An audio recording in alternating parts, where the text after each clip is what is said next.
Corpbiz. Hello everyone, welcome back to this channel. My name is Karan and today in this video I will tell you about Eco-Mark scheme. The Eco-Mark scheme falls under the ambit of the Bureau of Indian Standards, that is BIS.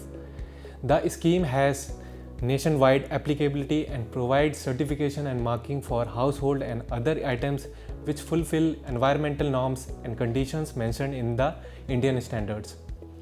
Eco-Mark is a combination of the ISI mark and the Eco logo. The use of Eco-Mark is only available to entities which qualify the compliance requirement under the Indian standards. So what are the objectives of Eco-Mark scheme? Number one is to facilitate incentives for producers and importers to undermine the negative environmental impact of products. Second is to reward legitimate incentives by entities for minimizing the negative environmental impact of their products. Third objective is to make aware customers of the environmental hazards caused by the generic products. Fourth one is to incentivize Indian customers to purchase environmental friendly items. Fifth is to improve the environment quality and to incentivize the sustainability management of resources. Now I will tell you some benefits of Eco-Mark from producers and customers standpoint. Number one is make products stand out in the international market. Second benefit is garner brand credibility and ensure the increased market size. Third benefit is to serve as a sign of trust and authenticity. Fourth benefit is enable customers to pick eco-friendly products. Fifth benefit is put generic and hazardous products out of the equation.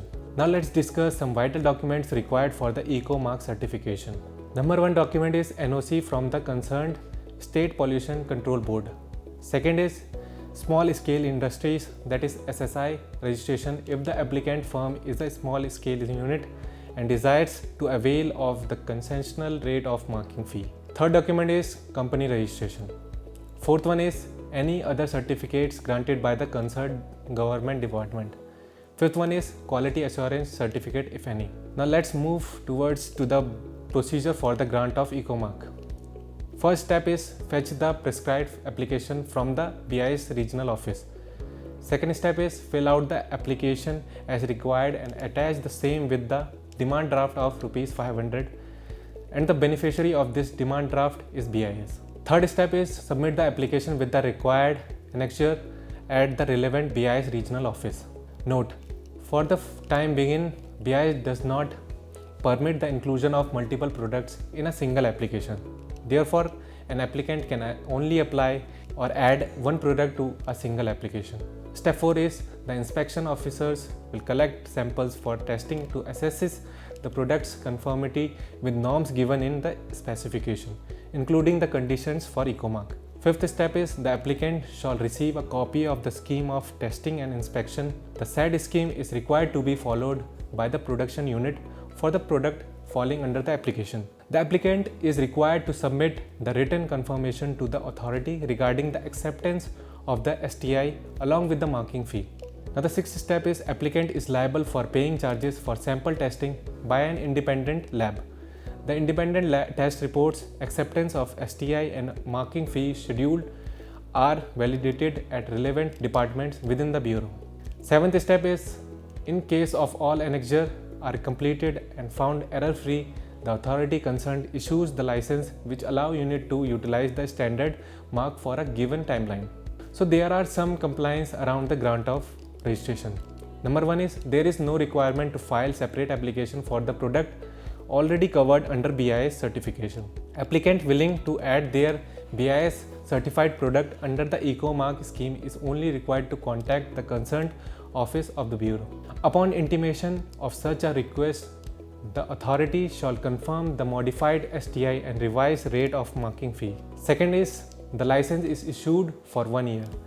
Upon expiration of this period, the applicant can renew it for another 2 years based on their performance in the preceding year. Third one is the minimum marking fee is payable to the authority after issuing the license but before commencing the marking activities.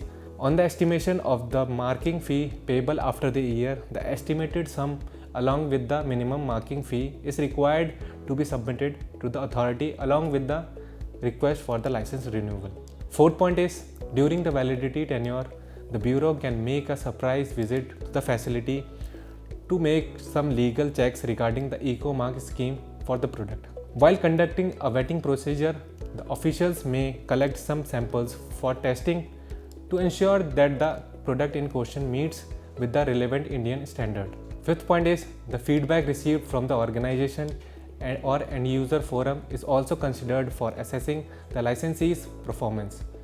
Also, BIS officer look out for the deviations from the underlying standards and the scheme of testing and inspection.